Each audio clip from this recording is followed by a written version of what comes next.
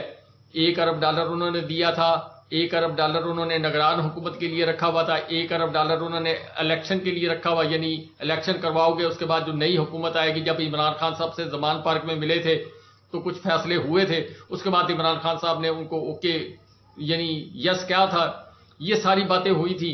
لیکن اب یہ لوگ اپنی وہ جو بات ہے اس سے گھوم پھر رہے ہیں اور معیشت کی طرف توجہ زیادہ دے رہے ہیں. وہ کہہ رہے تھے جی کہ $80 ارب پاکستان کو پاؤں پر کھڑا ہونے کے لیے چاہیے. اب آپ اندازہ کر لیں کہ جہاں $1 ارب کے لیے ہم IMF کے پاؤں پڑ رہے ہیں، سعودی عرب کی منتیں کر رہے ہیں، چائنا کی منتیں کر رہے ہیں، دوسرے ممالک کی منتیں کر رہے ہیں، وہاں $80 ارب کہاں سے آئے گا جس میں ہم نے قسطیں بھی دینی ہے، قرضہ بھی دینا ہے، وہ بھی واپس کرنا ہے.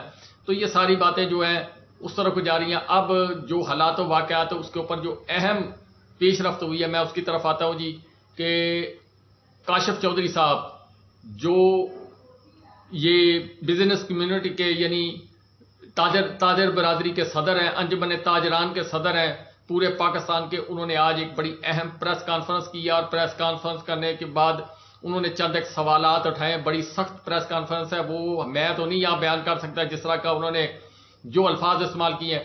اس کے اندر انہوں نے جی 28 تاریخ کو جناب کہا ہے کہ پورے پاکستان کے اندر ہم احتجاج کریں گے. پھر انہوں نے دوسری جو بات کی ہے 2 ستمبر کو ہم پورے پاکستان کے اندر پہیہ جام ہڑتال کریں گے.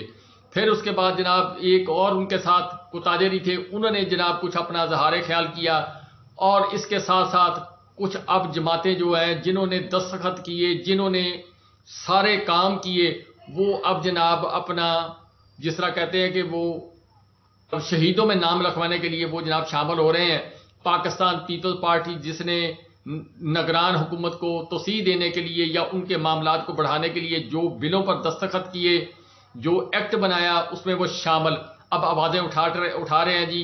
MQM جو مہاجروں کے حقوق کا تحفظ کرتی ہے، اب پہلے عمران خان صاحب کے ساتھ رہے، پھر لوٹ مار انہوں نے جناب جو بھی کرنی تھی، جو مفادات لینے تھے وہ لیے جناب، جو شہباز شریف صاحب کی حکومت تھی. اب جناب جب دیکھا کہ حالات و واقعات عوام کا سینٹیمنٹ کسی اور طرف جا رہا تھا، اب جناب بلوں کے اوپر شور کرنا شروع کر دیا. اور اس کے علاوہ جناب مردم شماری پہ، جبکہ مردم شماری کا جو بل پاس ہوا تھا اس کے اندر پیپلز پارٹی بھی شامل تھی، مولانا فضل الرحمان بھی شامل تھے، جناب MQM بھی شامل تھی، اور دوسری جماعتیں جتنی بھی تھیں، انہوں سب نے بیٹھ کر اس کو ایکسیپٹ کیا. اب شور کر رہے ہیں جی کہ 90 دن کے اندر الیکشن کرایا جائے. یہ ڈبل گیم کھیل رہے ہیں جی، یعنی عوام کو احمق بنا کر دوسری طرف جو معاہدہ پیچھے ہوا ہے، جس معاہدے کے تحت یہ سارا کام ہو رہا ہے، جس معاہدے کے تحت ان کو چلایا جا رہا ہے، جس معاہدے کے تحت انہوں نے آنے والے وقت کے اندر اپنی سیٹ ایڈجسٹمنٹ جو کی ہوئی ہے، یہ سارے کام کیے ہوئے، لیکن عوام کو احمق بنانے کے لیے، عوام کو بے وقوف بنانے کے لیے انہوں نے جناب یہ معاملات کے بیانات کی حد تک ہم جناب جائیں گے. جیسے پیپل پارٹی کے دور کے اندر پاکستان کے اندر عوام مرتی تھی جی ڈرون حملوں سے، بم دھماکوں سے، اور یہ قومی اسمبلی کے اندر کھڑے ہو کر مذمت کرتے تھے ڈرون حملوں کی. لیکن جب پچھلے جو آقا ہیں ان کو جا کے کہہ دیتے تھے کہ جناب آپ لگے رہیں، ہم مذمت کرنے کے لیے کافی ہیں، آپ بے فکر ہو کر اپنا کام جاری رکھیں. یہی کام یہ ہے کہ اس وقت جو مہنگائی کا ڈرون حملہ پاکستان پر ہوا ہے اس کو جناب کاؤنٹر کرنے کے لیے یہ بیانیے کے طور پر یہ اب آپ کو مینڈک جو ہیں پانی سے باہر نکل کر آوازیں نکالتے ہوئے نظر آ رہے ہیں.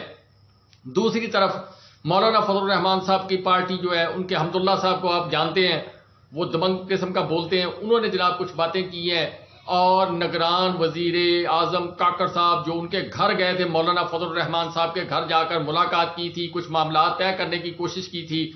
انہوں نے جناب کہا کہ وزیر اعظم صاحب، نگران وزیر اعظم صاحب، یہ نہ ہو کہ ہمارے صبر کا پیمانہ لبریز ہو جائے اور پھر معاملات خراب ہو جائیں.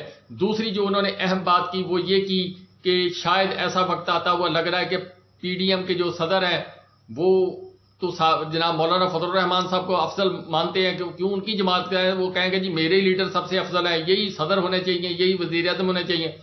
لیکن انہوں نے ایک بات کہی کہ جو عمران خان صاحب کہتے کہتے جیل چلے گئے، آج ہم وہی بات کر رہے ہیں، اور آنے والے وقت کے اندر تمام سیاسی جماعتیں جناب الیکشن کے متعلق، یعنی اب ان کو ڈر خوف پیدا ہو گیا کہ الیکشن ہو ہی نہ جی، ہمارا تو ایک دن نہیں نکلنا. تو اب جو اس خوف کے اندر مبتلا ہیں، اس کے تحت انہوں نے جناب کہا ہے کہ نگران وزیر اعظم صاحب جیل نہ جانا پڑے. اسی طرح کا بیان خاقان عباسی صاحب نے کہا کہ پاکستان کی تاریخ کے اندر کوئی نگران وزیر اعظم جیل کے اندر نہیں گیا. ہو سکتا ہے جی کاکڑ صاحب کو انہوں نے مخاطب کرتے ہوئے کہا کہ جناب یہ نہ ہو کہ آپ کو کہیں جیل جانا پڑے. جوید لطیف صاحب نے بھی کوئی اسی قسم کا بیان دیا. یعنی پاکستان مسلم لیگ نواز اب اپنا بیانیہ تلاش، میری ایک ویڈیو پڑی ہوئی ہے، آپ نے شاید دیکھی ہے یا نہیں دیکھی. میں نے کہا تھا کہ یہ بیانیہ بنا رہے ہیں، یہ مہنگائی کا جن جو ہے وہ نکلے گا، ابھی اور نکلے گا، پھر اتنی مہنگائی ہو جائے گی، عوام تنگ ہوگی، اور اب یہ نیریٹو بناتے ہوئے آپ کے سامنے آ رہے ہیں آہستہ آہستہ. پھر لوگ کہیں گے جی کہ جس طرح عمران خان صاحب کا دور تھا تو لوگ کہہ رہے تھے کہ مہنگائی عمران خان صاحب نے کر دی. پھر جب انہوں نے مہنگائی کر دی تو اب جناب جو نگران حکومت ہے یہ مہنگائی کرے گی، الیکشن ڈیلے کیے جائیں گے. الیکشن ڈیلے کرتے کرتے جناب جو بھی ان کا معاہدہ اندر خانے طے ہوا ہے 23 میں الیکشن ہونے یا 25 میں الیکشن ہونے، جب تک عوام عمران خان صاحب کو جو بھول جائے شاید بھول جائے. لیکن یہ جناب بیانیہ بناتے ہوئے آج جو اٹیک کیا گیا، شروع کر دیا گیا پاکستان مسلم لیگ کی طرف، وہ جناب جو پرانے آرمی کے افسران ہیں ان کے اوپر جناب نام لے لے کر، ججوں کے نام لے لے کر آج سے حملے شروع کر دیے گئے ہیں. اور پھر جناب وہ پنجابی کی مثل ہے تیے تیے گال کرتے نوے نوے کان کر، یعنی وہ میسج دے رہے ہیں جی پرانے افسروں کو، پرانے سپہ سالاروں کو، پرانے آئی ایس آئی کے چیف کو. لیکن پیغام جو ہے وہ جا رہا ہے جی نئے آرمی چیف صاحب جو ان کو، نئے D G I S I ان کو، اور جو ملٹری اسٹیبلشمنٹ ہے یا جو فیصلہ ساز لوگ ہیں ان کو پیغام دیا جا رہا ہے کہ اگر آپ ہماری بات نہیں مانیں گے، ہماری باتوں پر عمل نہیں کریں گے، پھر ہم آپ کی آڈیو ویڈیو اور بہت کچھ جو ہے وہ ان سب صاحبان کا جناب لیک کر دیں گے. مریم نواز صاحب نے کہا جی کہ آنے والے دنوں کے اندر وہ فیکٹری کے اندر کو تیار ہو رہی ہے نا، جس طرح اب عمران خان صاحب کی جو سی سی ٹی وی فوٹیج ہے اس سے کچھ بڑا کیا جائے گا. یہ آنے والے دنوں کے اندر آپ دیکھیں گے وہ ایسا ڈرامہ ہوگا. بہرحال کہ جی بات پہ زیادہ میں نہیں کرتا. کاشف چودھری صاحب کا جو بیان ہے، عوام کا جو رد عمل ہے، اس کو دیکھتے ہوئے جو کچھ پاکستان کے ساتھ ہو رہا ہے یا پاکستان جس طرف کو جا رہا ہے، یہ آنے والا دور جو ہے، یہ میری بہت ساری ویڈیو کے اندر میں نے کہا کہ ہم 71 سے لے کے 2023 تک کچھ نہ سیکھے، اور 23 سے لے کر 71 میں واپس جانے کے لیے ہم نے اس کا کوئی تدارک نہیں کیا. یعنی 71 کے اندر پاکستان 2 لخت ہوا تھا، ہم نے کوئی سبق نہیں سیکھا. اس وقت بھی ایک پارٹی پر کریک ڈاؤن کیا جا رہا تھا جو پاکستان کے اندر اس وقت پورے مشرقی اور مغربی پاکستان کے اندر زیادہ مقبول تھی. اس پارٹی کو توڑا گیا، اس کے اوپر جبر تشدد کیا گیا، اس کو جیل کے اندر بھیجا گیا، اس کو غدار کہا گیا. سیم وہی چیزیں جو اس وقت پاکستان تحریک انصاف کے ساتھ ہو رہی ہیں اس وقت شیخ مجیب الرحمان کی پارٹی کے ساتھ ہو رہی تھی. پھر ان کی عوام نے اس کو جناب جتوایا، اور پھر الیکشن نہ مانا، پھر رزلٹ نہ مانا، اور اس کے بعد کہا جی آپ ادھر ہم ادھر. پھر بیانیہ بنایا گیا جی کہ یہ لوگ جو ہم پر بوجھ ہیں، ہماری جب اسلام آباد میں آتے پٹسن کی بدبو آتی ہے، ٹکا ہم پر بوجھ بڑھ گیا. آج وہی ٹکا جو ہے وہ پاکستان سے کئی گنا اوپر ہو گیا. پاکستان سے افغانستان جس کے اندر 40 سال جنگ لگی رہی وہ پاکستان سے اوپر ہو گیا. اگر کرنسی کے حساب سے دیکھیں ڈالر پاکستان کے اندر 300 سے اوپر چلا گیا جناب انٹر بینک کے اندر، اور اوپر مارکیٹ کے اندر شارٹ ہے، مل ہی نہیں رہا، کوئی 20 میں لے رہا، کوئی 30 میں لے رہا، جہاں بھاؤ تاؤ جہاں سیٹ ہو جائے وہاں کرتے جا رہے ہیں. یہ ساری چیزیں اس طرف کو لے کر جا رہی ہیں، اور ہم کیا کر رہے ہیں جی کہ وائرلیس کر رہے ہیں کہ غبارے نہ اڑانے دیے جائیں.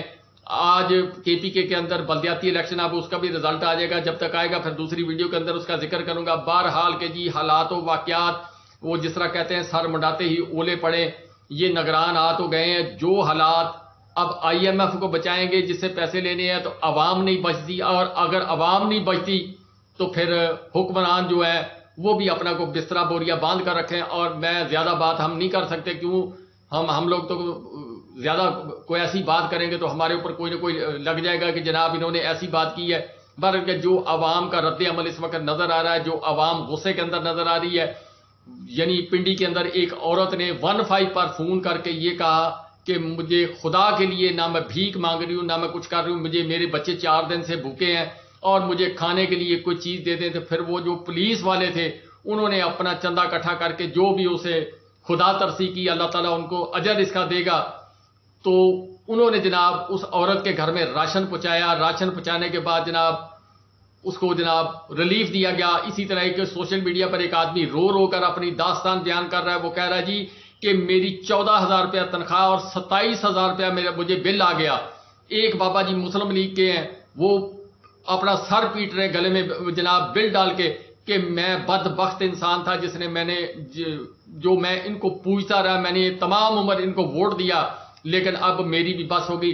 حالات و واقعات اس طرف ہیں اور ہم جو فیصلے کر رہے ہیں وہ کوئی اور طرف ہم لوگوں کو لے کر جا رہے ہیں. سوچنے والی بات ہے، غور کرنے والی بات ہے. ابھی بھی جو حالات و واقعات ہیں ان سے ہم سبق نہیں سیکھ رہے، ہم ضد کے اوپر اڑے ہوئے ہیں اور کسی کی خواہش پر ہم وہ کام کر رہے ہیں جو ہم نے 1971 میں کیا تھا. پھر اس کا انجام جو کچھ ہوا تھا، نہ امریکہ ہمارا خیر خواہ، نہ برطانیہ ہمارا خیر خواہ، نہ بھارت ہمارا خیر خواہ. دشمن کبھی دوست نہیں ہوتا. دشمن کو دشمن کے طور پر لیا جائے تو وہ بہتر ہوتا ہے. اگر دشمن کے ساتھ دوستی کر لی جائے تو وہ دشمن کبھی بھی ڈنگ مارتا ہے اور برا ڈنگ مارتا، پھر آپ کو سنبھلنے کا موقع نہیں دیتا. اگر اس وقت دیکھا جائے تو امریکہ کے ایمبیسیڈر وہ ایکٹیو ہیں جی، الیکشن کمیشن صاحب کو مل رہے ہیں جناب. برطانوی ہائی کمشنر جو ہیں وہ آئی ہیں، وہ بھی ملاقاتیں کر رہی ہیں جی. اس کے علاوہ جناب اور جو ممالک یورپی یونین سے تعلق رکھتے ہیں وہ جناب ایکٹیو ہوئے ہیں. معاملات کس طرف کو جا رہے ہیں یہ اب میں زیادہ بات نہیں کرتا اس ویڈیو کے اندر، بس یہاں تک کہ حالات و واقعات ان کے بس کی بات نہیں ہے. آج بھی اگر عقل مندی کریں، اس آدمی کے ساتھ جا کر بات کریں جس کے پیچھے 70-80% عوام ہے، اس کو جا کر کچھ جناب بیٹھ کر ٹیبل پر بات کریں، اس سے کہیں کہ کوئی حل نکالو، تو وہ بندہ جب ایک آواز دے گا عوام رک بھی جائے گی، عوام رکے گی. اور دوسرا اس کا حل ہے کہ آپ ایک دفعہ الیکشن کروا دیں، اپنی ضد کو چھوڑ دیں، پاکستان کو بچا لیں. پاکستان بقا پاکستان کی رہے گی تو آپ کی یہ جو بیوروکریسی ہے اس کی سیٹیں ہوگی. میری پاکستان آرمی وہ جناب پاکستان کے ساتھ ہے. اگر میرے سیاستدان ہے تو وہ میرے پاکستان کے ساتھ ہے. اگر کوئی ڈاکٹر ہے پڑھا لکھا ہے تو وہ میرے پاکستان کے ساتھ ہے. اگر پاکستان خطرے میں ہوا تو پھر آپ کو نہ کوئی جناب کوئی جنرل مانے گا، نہ جناب آپ کو کوئی ڈی سی مانے گا، نہ آپ کو کوئی جناب سیاستدان مانے گا. پھر آپ کی اوقات ایسے ہی ہوگی جیسے اقلیت ہوتی ہے. اس وقت سے ڈرتے ہوئے ابھی بھی وقت آپ اپنے فیصلے کرو. اور جو آپ نے ایک ضد پکڑی ہوئی ہے، یا تو آپ اتنا ریلیف دے دو عوام کو کہ عوام عمران خان کو بھول جائے، یا عوام کے لیے اتنی فیسلٹیاں پیدا کر دی جائیں کہ عوام اس بات کو بھول کے آپ کا کلمہ پڑھنا شروع کرے. آپ کے پاس تو جیسے وہ پچھلے وزیر اعظم صاحب کہتے تھے ہمارے پاس زہر کھانے کے لیے پیسے نہیں ہیں لیکن اپنی عیاشی کے لیے پیسے ہیں. جناب گریڈ 17 سے لے کر گریڈ 20-22 تک جو افسران ہیں وابڈا کے، ان کی مراد جی اے سی ان کے بند کر دیجئے. وزیر اعظم صاحب کہتے ہیں جی کہ میرا اے سی بند کر دو. آپ کا اے سی بند کرنے سے کیا ہوگا؟ آپ کا پٹرول بند ہو جائے گا، آپ کے جو 7 گن مین چلتے ہیں وہ خرچہ کہاں جائے گا؟ بہرحال کہ جی اللہ تعالیٰ رحم کرے اس پاکستان پر اور ہمارے فیصلہ ساز لوگوں کو ابھی بھی سمجھ بوجھ کرنے کی ہدایت عطا فرمائے جناب.